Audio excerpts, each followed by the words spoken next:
Muy bien, 9 de la mañana, 25 minutos. Vamos a seguir con el repaso de la ley limusina, llamada por el gobierno Ley Base, que tiene un montón de capítulos, un montón de partes, y algo importante para separar, que es cómo afecta directamente a las mujeres la ley que se está tratando en este momento en el Senado. Can de voto. Sí, hay muchos capítulos que hicieron ruido. En la última semana hablamos mucho del RIGI, y eso tiene que ver también con la posición de la Unión Argentina Industrial, digo, con ciertos sectores empresarios. Pero hay otros capítulos que afectan directamente la vida de las personas, y en particular el de las mujeres, y creo que no se está hablando tanto. Un caso que es el paradigmático, el concreto, el que más va a afectar, porque todos tenemos conocidas que entraron a las jubilaciones por una moratoria, digo, incluso en todas las clases sociales pasa eso, porque las mujeres, porque se dedicaron a tareas de cuidado o porque tuvieron trabajos informales, generalmente llegaron a la jubilación por esa moratoria. Sin los aportes. Sin los aportes, sin esos 30 años de aportes. Tenemos el capítulo 9, que es el capítulo dedicado a lo previsional en esa ley bases de 280 artículos. Y el primer artículo, el 226, dice justamente: derógase la ley número 27.705, que es la ley de moratoria previsional. O sea, si laburaste y no te hicieron los aportes, o si hiciste trabajo no remunerado, ama de casa como se dice, y no tenés los aportes, te derogaron la ley para que te puedas jubilar. Totalmente. Esto dice el proyecto que ya tiene media sanción y que está en el Senado, ¿eh? Esto. Y que se está discutiendo ahora sobre el dictamen, y hay poca discusión en relación a qué transformaciones podría tener esto. Como parece haber algún acuerdo en que, bueno, la moratoria va a haber que levantarla y pasarla a esta prestación de retiro proporcional, que lo dice acá arriba, pero acá abajo aclara, bueno, va a ser el Poder Ejecutivo el que determine 30 días después de sancionada la ley cómo va a funcionar eso. O sea, ni siquiera sabemos cómo va a funcionar efectivamente la diferenciación entre alguien que tiene por ahí 5 años de aportes, alguien que tiene 15 años de aportes, y alguien que tiene, no sé, 25 años de aportes y no llegó a hacer esos 5 años restantes. Eso todavía no lo sabemos, no está en la ley, no está explicitado, así que no podemos decir cómo se va a definir. Lo ponemos en el capítulo mujeres porque cuando sucedió esto, que fue la gran moratoria previsional que en su momento hizo Amado Vudú, las principales beneficiarias, si no recuerdo mal, cerca del 90%, eran mujeres. O sea, esto afecta directamente a mujeres que no tienen los aportes jubilatorios, y esto se discute en este momento en el Senado y se puede llegar a aprobar. Total, y hay que ponerle un poco de personas. ¿Quiénes son estas mujeres que hoy en día tienen 60 años y que están a punto de jubilarse o están cercanas a jubilarse? Y son mujeres que salieron al mercado laboral a fines de la dictadura cívico-militar, digo, por otro tipo de institución familiar. En la Argentina las mujeres se incorporaron al mercado laboral en los 90, siempre pensando como un ingreso complementario en esa estructura familiar. Entonces, en todo caso, son mujeres que trabajaron siempre en sus casas, cuidando a sus hijos, cuidando a las personas que van a votar esto, también hay que decirlo, ¿no? Generacionalmente son las madres de las personas que van a votar. Puede ser la madre de Loredo.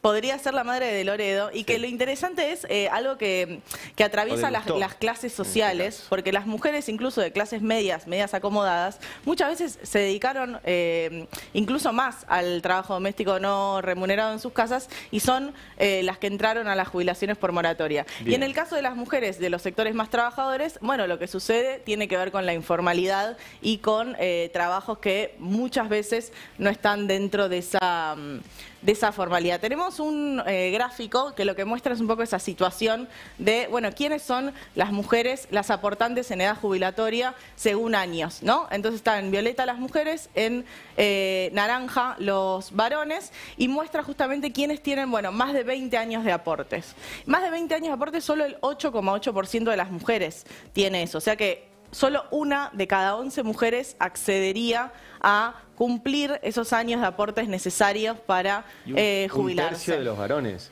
Y un tercio de los varones, sí. Yo me voy a focalizar en la parte de género, pero hay que decir que esto, en caso de aprobarse, configura una reforma previsional en el sentido de que quienes van a acceder efectivamente a una jubilación como reconocimiento de su trabajo van a ser muy pocas personas. No, perdón, me refería...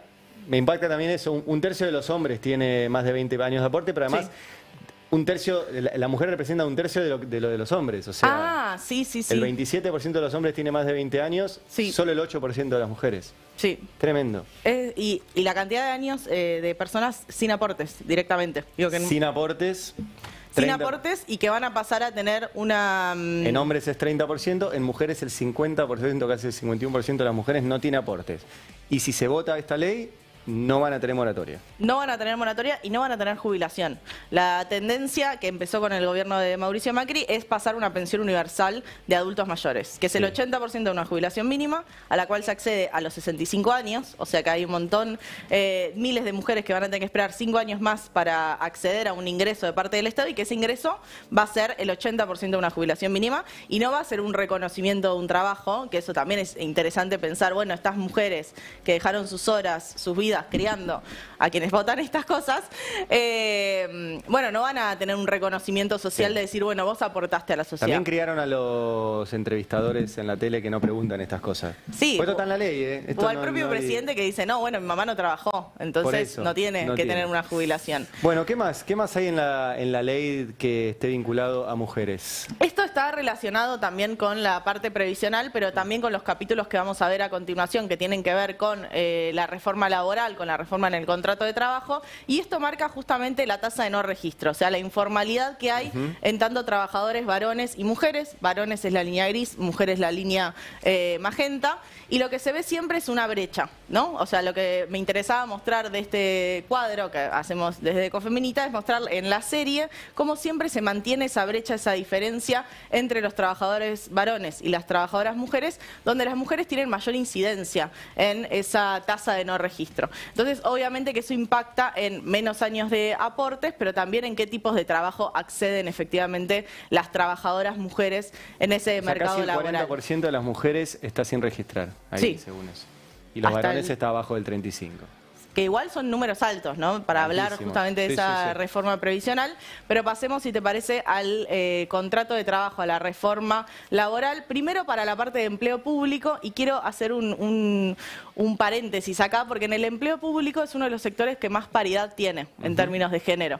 Entonces, estos cambios en el capítulo 4 de la ley bases, estos artículos lo que permiten es una mayor flexibilidad a la hora de despedir personas que tienen planta permanente o, que tienen una mayor estabilidad dentro de ese empleo público. Y ahí tenemos el dato que le sigue en el gráfico, que es justamente mostrar esta paridad que existe en la administración pública nacional por género, ¿no? Donde vemos que en los puestos de trabajo es casi 50-50 la participación de mujeres y de varones. Obviamente que hay, no sucede lo mismo en las autoridades superiores, y acá hay una crítica que veníamos haciendo y ahora parece que se pausó, pero que tiene que ver con la participación de las mujeres en los altos más altos, pero por lo menos en la parte de los trabajadores sí hay más paridad, que es algo que no sucede en el sector privado. En el sector privado es un sector más masculinizado. Y la ley habilita muchos despidos en un sector donde hay paridad.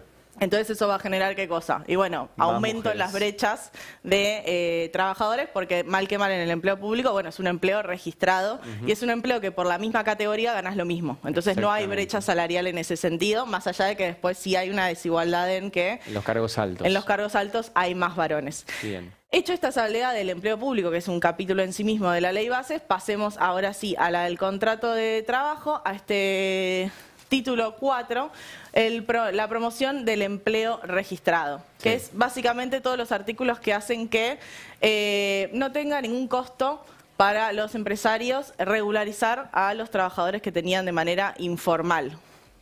Un poco, no me acuerdo en qué entrevista lo dijiste vos, como bueno, si no hay ninguna multa, ¿por qué van a...? Claro.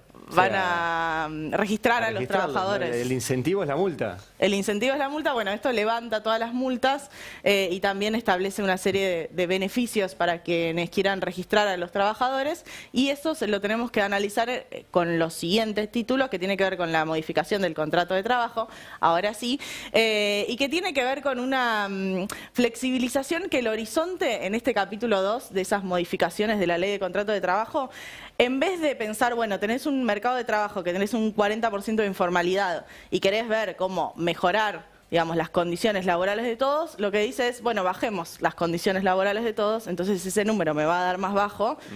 La pregunta es, ¿para qué me da más bajo? Sí. Y en ese para qué hay un efecto específico para las mujeres, porque justamente al aumentarse los periodos de prueba... Acá está esto, el periodo de prueba. ¿Sí? Pasa 6 meses, está en 3 meses hoy. Hoy está en 3 meses. Pasa 6 meses, hasta 8 meses y hasta 1 año en algunas empresas pequeñas. Sí, hasta 1 año en las pymes, pero esto es el dato más clave, se duplica el periodo de prueba en grandes empresas. Y ahí cuando pensamos en la perspectiva de género, leemos esto, ¿qué pasa? Bueno, va a haber mayor periodo de prueba para los trabajadores y en esos periodos de prueba y en esas recontrataciones, ¿qué pasa con las licencias materno-paternales?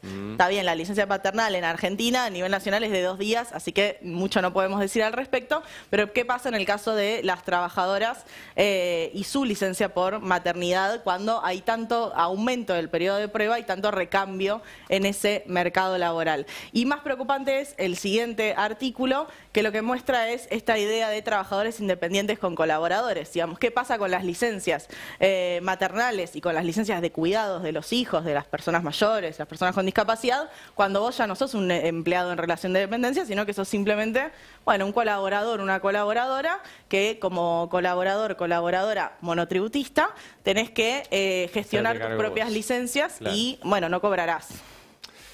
Tremendo. Bueno, capítulo, todo eso y más. Digo, esto es un pequeño resumen. Está en el proyecto de ley que en este momento está en el Senado, que tiene media sanción de la Cámara de Diputados y que tiene un impacto directo. En este caso hablamos de mujeres.